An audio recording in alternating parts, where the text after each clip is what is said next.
Aláròyé máa wí o. Ogúnjọ́ oṣù kejì ọdún 2027 ni ìdìbò ààrẹ máa wáyé INEC.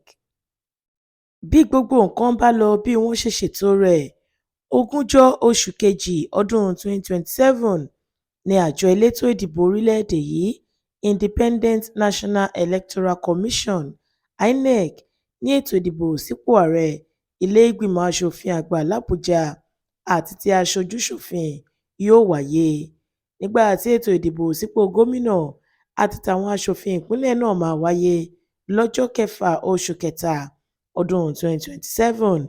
Ọjọ́ Ẹtì Fúráìdè, ọjọ́ 13 oṣù kejì ọdún yìí ni alága àjọ náà, Ọ̀jọ̀gbọ́n Joash Amupitan, sọ̀rọ̀ ọ̀hún di mímọ̀ lásìkò tó ń báwọn oníròyìn sọ̀rọ̀ nílùú Àbújá.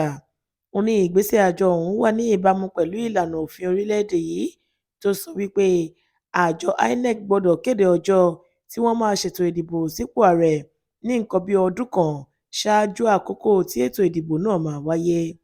Ó ní ètò ìdìbò sípò ààrẹ orílẹ̀-èdè yìí àti ti àwọn gómìnà ìpínlẹ̀ gbogbo máa wáyé láwọn ọjọ́ náà, yàtọ̀ sáwọn ìpínlẹ̀ bíi Anambra, Bayelsa, Edo, Èkìtì, Imo, Kogi, Ondo àti Ọ̀ṣun tó jẹ́ wípé àsìkò ọ̀tọ̀ ni àjọ INEC máa ń ṣètò ìdìbò sípò gómìnà tiwọn. Ó ṣàlàyé báyìí pé gẹ́gẹ́ bí agbára tí òfin orílẹ̀-èdè yìí fún àjọ INEC, mo láyọ̀ láti kéde pé àjọ yìí ti ya ogúnjọ́ oṣù kejì ọdún 2027 sọ́tọ̀ gẹ́gẹ́ bí ọjọ́ tiẹ̀ tí ètò ìdìbò sípò ààrẹ àti ti ilé-ìgbìmọ̀ aṣòfin àgbà l'Àbújá máa wáyé, nígbà tí ọjọ́ 6 oṣù kẹta máa wà fún ètò ìdìbò sípò gómìnà láwọn ìpínlẹ̀ gbogbo lórílẹ̀-èdè yìí. Yàtọ̀ sáwọn ìpínlẹ̀ tí a ti dárúkọ wọn sókè yẹn, ìròyìn nípa ètò ìdìbò náà ti wà lórí ẹ̀rọ ayélujára wa fáwọn ará ìlú láti mọ bí nǹkan ṣe ń lọ. Ìdí tí a ṣe tètè sọ àkókò tí àwọn ètò ìdìbò náà máa wáyé ni láti sọ fáwọn ará ìlú àtàwọn ẹgbẹ́ òṣèlú gbogbo pé àjọ INEC ti gbáradì sílẹ̀ láti ṣètò ìdìbò tó mọ́yán lórí tí kò sì ní sí àbòsí kankan nínú lásìkò náà. Ní ìdáhùn rẹ̀ sí ìbéèrè àwọn oníròyìn kan nípa ọwọ́ táwọn aṣòfin àgbà l'Àbújá fi ń mú ọ̀rọ̀ àbádòfin nípa ètò ìdìbò orílẹ̀-èdè yìí, Amupitan ní ó ṣe pàtàkì pé àjọ INEC gbọ́dọ̀ wà ní ìgbáradì sílẹ̀ láti kojú ìṣòro yòówù tó bá jẹyọ, àti pé àwọn pàápàá kò sún àsùnpinyè rárá lórí òkè ìṣòro tó bá máa wáyé lásìkò náà.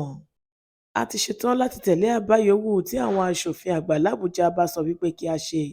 Gbogbo ọ̀nà tó bá máa gbà rọ àwọn ará ìlú lọ́rùn làwa pàápàá fara mọ́. Ohun táwọn ará ìlú bá ń fẹ́ làwa pàápàá máa ṣe. Kò sí ìfòyà nínú ọ̀rọ̀ náà rárá. Bí àwọn aṣòfin àgbà l'Àbújá bá sọ pé kí a ṣe é lọ́nà tó tọ̀nà, ó di dandan kí a ṣe bẹ́ẹ̀. A kò lè tàpá sófin orílẹ̀-èdè yìí rárá. Òfin là ń tẹ̀lé ní gbogbo ìgbà. Ó ní káwọn ẹgbẹ́ òṣèlú gbogbo lórílẹ̀-èdè yìí ó tẹ̀lé ìlànà òfin nípa ètò ìdìbò abẹ́lé wọn, kí wọ́n sì ṣe ohun gbogbo pẹ̀lú ìlànà òfin orílẹ̀-èdè yìí. Amupitan fi kún wípé àwọn kò ní ṣe àfikún sọ́jọ́ táwọn ẹgbẹ́ òṣèlú gbogbo máa fi orúkọ àwọn òǹdíje dupò wọn ṣọwọ́ sí àjọ náà rárá, nítorí pé àwọn kò lè torí ẹgbẹ́ òṣèlú kan tàpá sí òfin orílẹ̀-èdè yìí. Bákan náà ló sọ wípé àkókò táwọn ẹgbẹ́ òṣèlú gbogbo máa bẹ̀rẹ̀ sí í ṣèpolongo ìbò fún àwọn ọmọ ẹgbẹ́ wọn kò yàtọ̀ sí ti àtẹ̀yìnwá.